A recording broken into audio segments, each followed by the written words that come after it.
lagi bahwa kita ini Bangka Belitung ini kan budayanya juga berdasar kelautan juga tuh Pak. Iya. Nah itu ada kaitannya nggak Pak? Maksudnya antara kegiatan perikanan kelautan sama budaya Bangka sendiri, atau malah sebaliknya, ke budaya Bangka itu yang mempengaruhi kegiatan perikanan dan kelautan di Bangka ini Pak? Baik, orang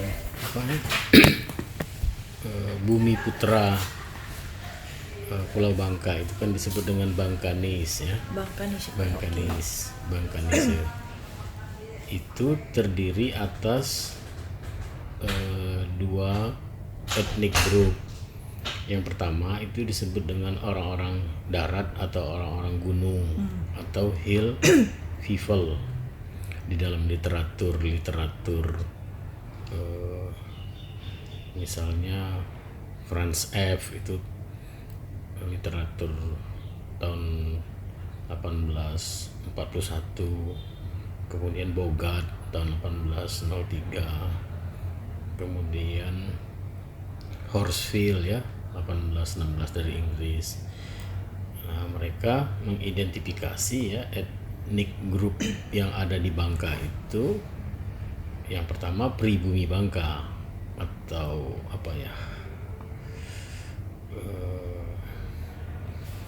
Bangkanis tadi ya. Bangkanis tadi. Orang darat, kemudian orang laut. Nah, orang laut itu atau sering juga disebut dengan sea dweller, pengembara laut. Nah, dua etnik grup inilah yang yang menjadi pribumi Bangka tadi ya, atau bumi putra Bangka tadi. Nah, kemudian kan baru datang orang-orang Tionghoa ke Bangka tahun 1724. Kemudian orang-orang Melayu datang ke Bangka tahun 1734, 10 tahun kemudian. Nah, begitu juga orang-orang Bugis ya datang ke Bangka itu sekitar tahun 1729. Tetapi kebudayaan Bangka itu ya umumnya terbentuk dari 4 etnik grup itu, orang darat, orang laut, orang Tionghoa sama orang Melayu. Nah, Melayu. Nah, kalau kita lari ke budaya yang menurut Profesor Van Vollenhoven kan ada 19 wilayah kukupan adat istiadat di Hindia Belanda. Nah, salah satunya adalah wilayah kukupan adat istiadat Bangka dan Belitung yang didasarkan pada azas wilayah tempat tinggal. Azas wilayah tempat tinggal atau teritorial.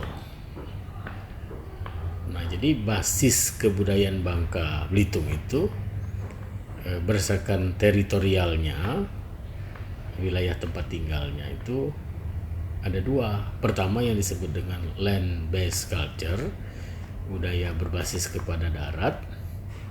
Nah, kemudian yang kedua sea based culture, budaya berbasis kepada laut, kepada bahari, kepada maritim.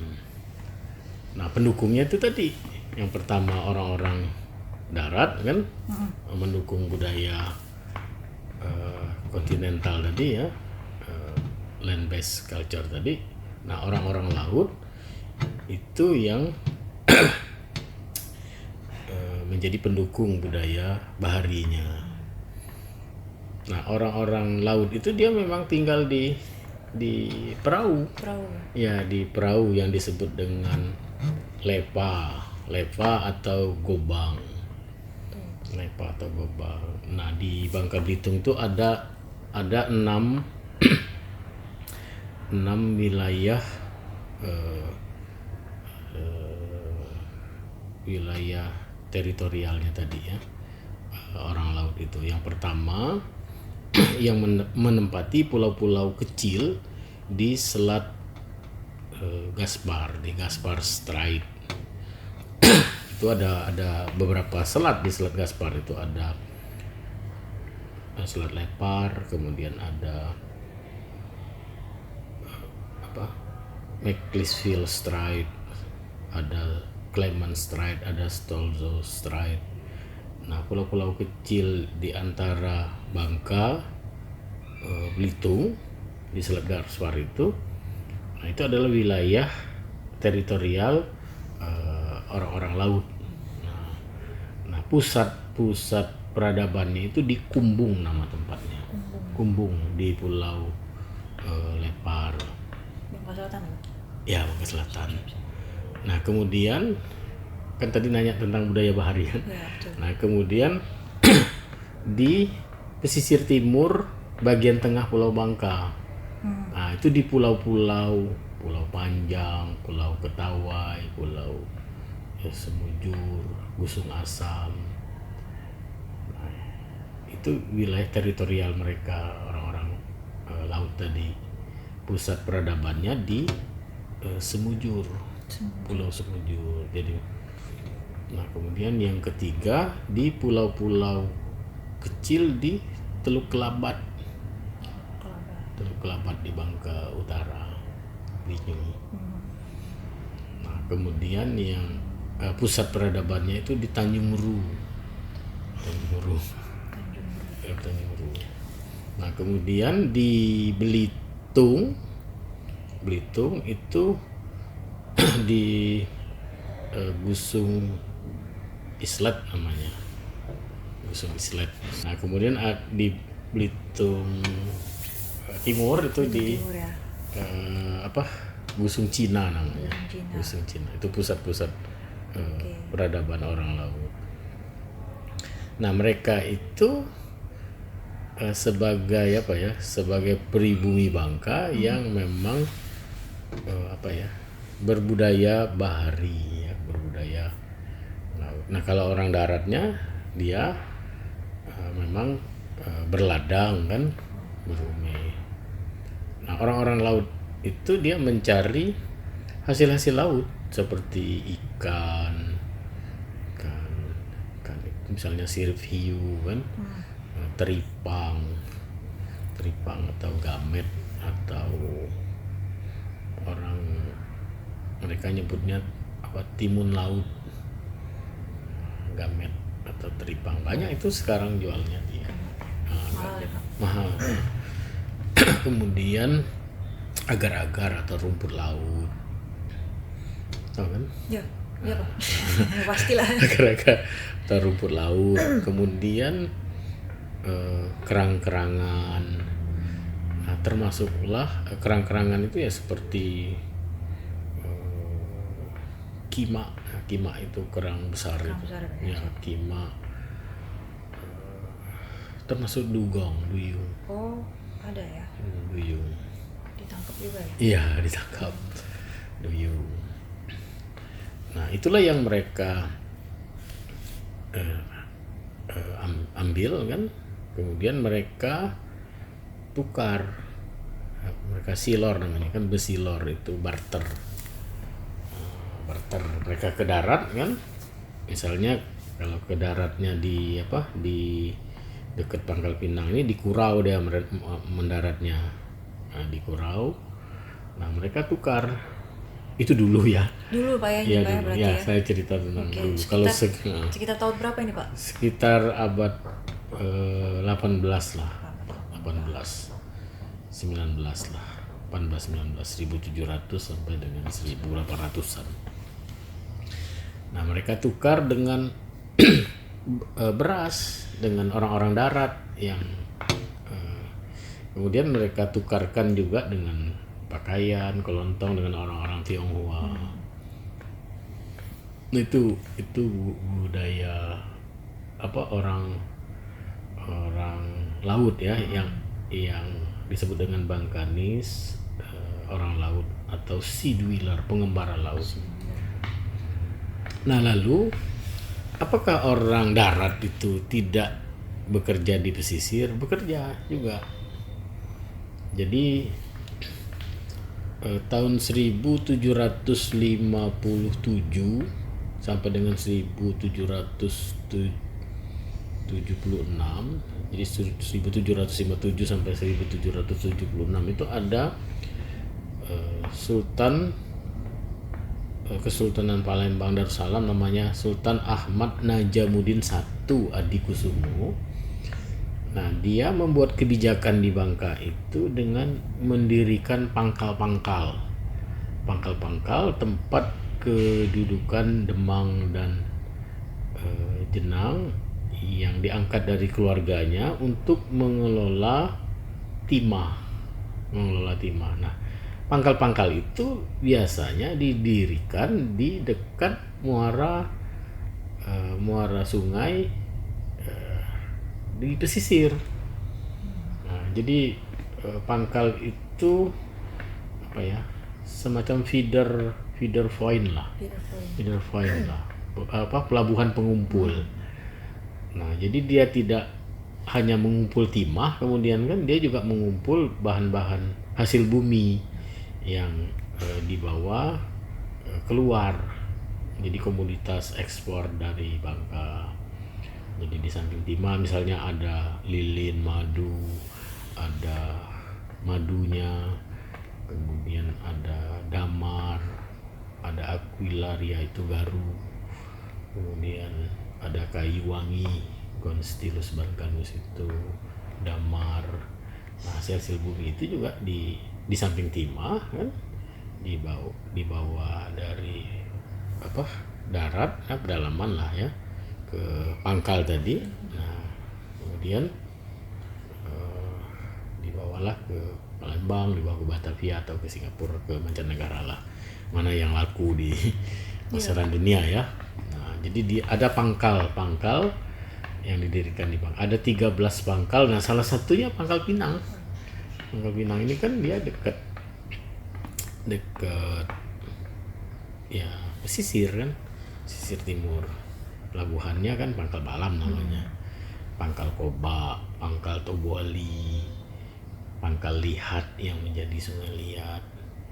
Nah, mereka memang menghilangkan kata pangkalnya itu, kecuali Pangkal Pinang yang tetap dipertahankan. Mungkin untuk membedakan dengan Pulau Penang atau Tanjung Pinang, makanya pangkalnya tetap disebut.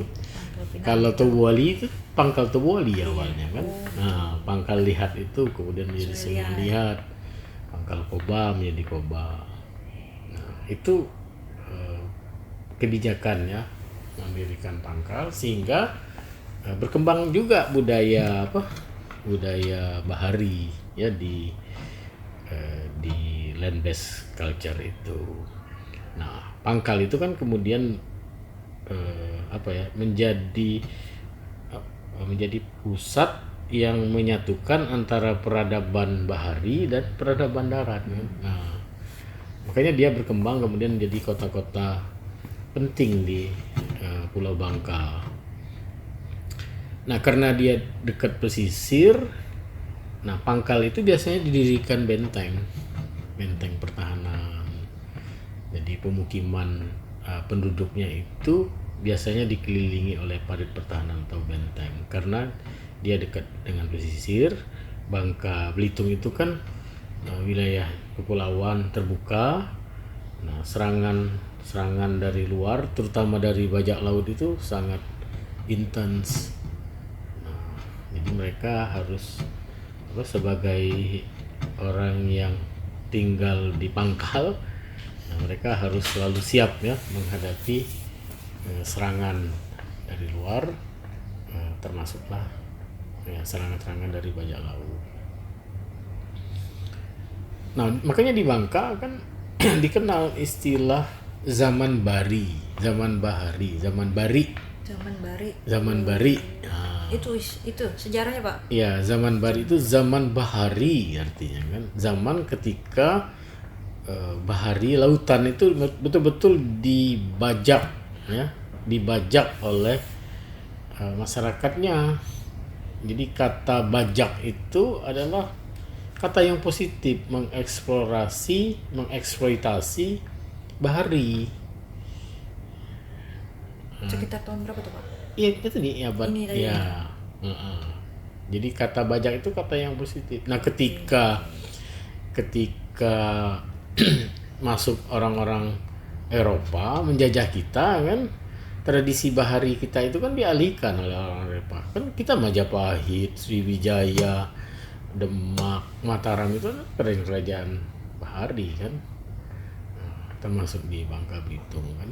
Nah, mereka ya mengubah politik Nusantara itu kan dari budaya bahari ke budaya agraris, ya, dengan kultur stelsel-nya kan. Secara apa ya, sejarah globalnya begitu, kultur dengan perkebunan kan.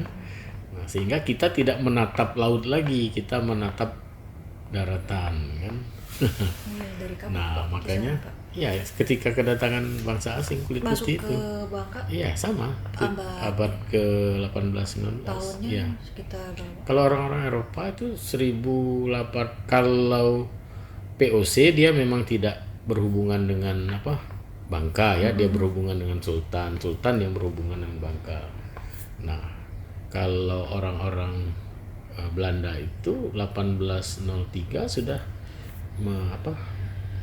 sudah masuk ke Bangka dan mulai mengkaji apakah Bangka itu dibuat satu keresidenan sendiri atau digabung dengan Palembang. Nah, putusan penelitian Bogat itu kan, J. Vaden Bogat itu, residen Palembang itu kan harus dibentuk keresidenan sendiri. Jadi sejak 1803, nah kemudian kan ada Inggris.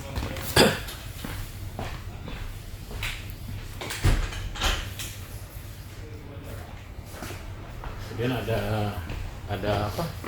Inggris kan masuk juga ke Bangka 18 12 sampai 1816. Inggris kan POC kan bubar 31 Desember 1799 kan.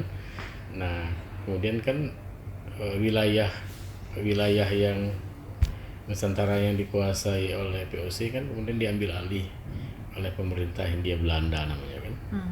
Hindia Belanda. Nah, Hindia Belanda itu berupaya membentuk keresidenan tersendiri di Bangka.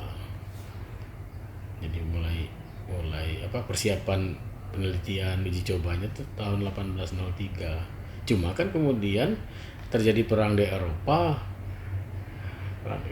kan, Prancis dengan Inggris kan, dan Inggris menang.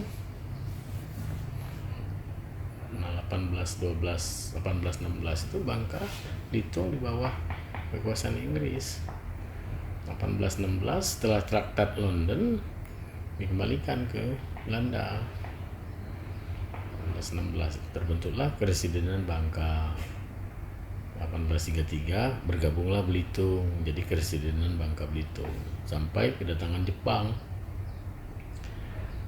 Nah, mereka kan mengubah, kalau pada masa Belanda itu semuanya difokuskan ke timah. Semua ya, segala sesuatu yang tidak berhubungan dengan timah dianggap tidak penting. Semakin banyak timah semakin bagus, semakin makmur lah Belanda. Nah, sehingga hasil-hasil laut ya, hasil-hasil perkebunan itu tidak dieksploitasi, eksplorasi. Jadi budayanya ke budaya ekstraktif timah. Zuinik kan, semakin banyak timah itu semakin baik, semakin bagus. Nah, lada pun sebenarnya kan lada itu sudah dikembangkan di Bangka abad 17 itu sudah dikembangkan. Tapi karena itu dikembangkan oleh Sultan, tapi karena kita dikuasai oleh Belanda, lada dianggap tidak menguntungkan kan, yang timah lebih menguntungkan. Nah, nanti setelah perang Rakyat Bangka yang dipimpin oleh Depati Amir 1851 baru small holding itu kan, perkebunan lada itu mulai dibuka kembali. Nah, jadi diubah peradaban kita itu dari bahari ke laut kan. Nah, dari bahari perladangan, pertanian, hasil hutan ke ekstraktif pertambangan. Nah, makanya muncul istilah membajak sawah, membajak ladang. Itu kan kata bajak itu awalnya adalah mengeksplorasi laut. Kata yang positif. Kata yang positif. Kata yang positif. Nah, salah satu bukti bahwa kita itu sangat mementingkan pesisir bahari itu, orang-orang Bangka itu membagi kan wilayah itu. Misalnya kan kita menyebut mangrove kan, mangrove. Kan sering kan orang keliru. PT Timah itu kan melakukan kegiatan penghijauan. Saya tanya, apa yang ditanam? Mangrove, Pak. Apa yang ditanam? Reboisasinya, penghijauannya. Mangrove, Pak. Nah, mereka kan salah. Mangrove itu kan terkait ke kawasan kan, kawasan tumbuhan tanaman yang berada di pesisir kan. Kalau orang Bangka membedakan itu. Dibedakan. Mangrove itu kalau orang Bangka nyebutnya rabeng.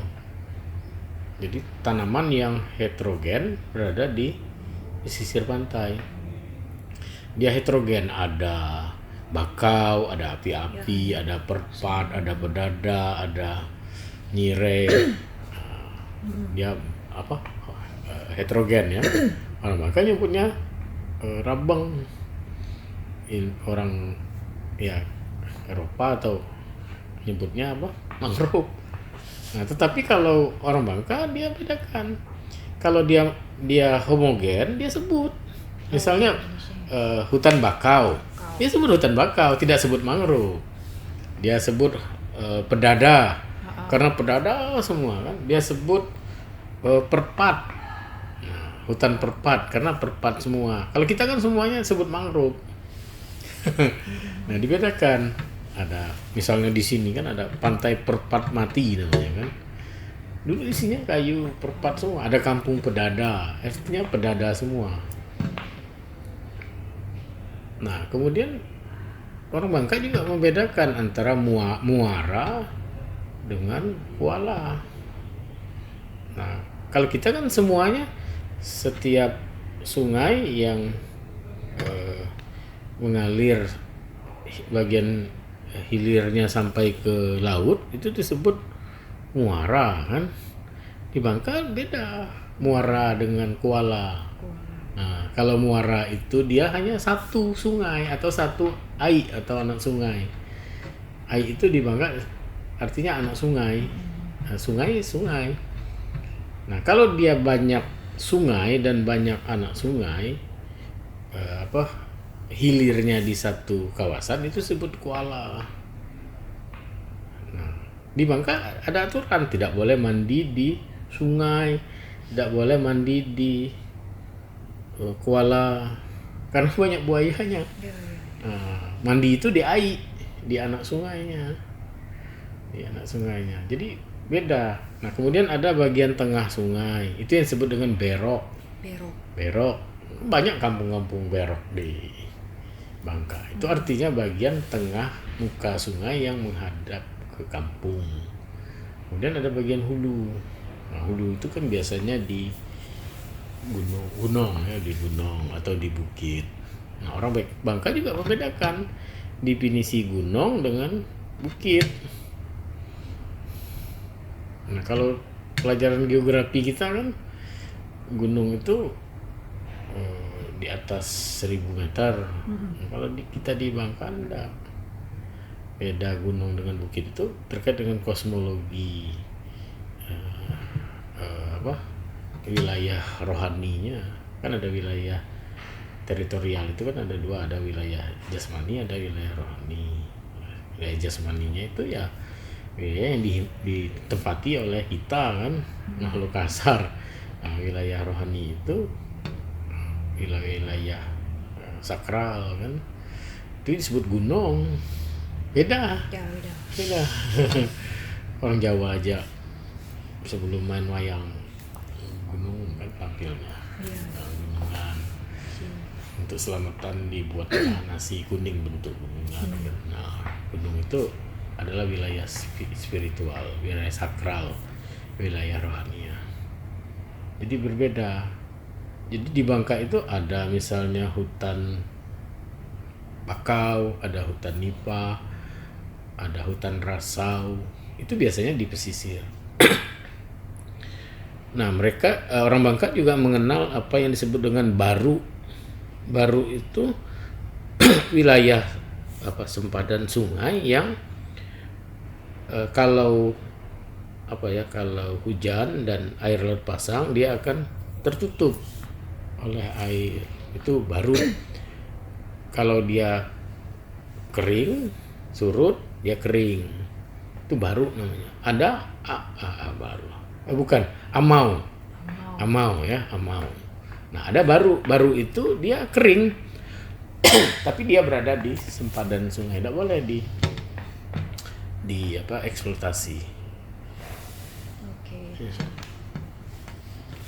Jadi berarti tadi mangrove itu kalau di Bangka rabang, Pak? Rabang ya. Jadi kumpulan heterogen itu rabang. Rabang ya. Sedangkan ya itu tadi. Oke. Kalau hutan buah-buahan keleka. Keleka. Oke.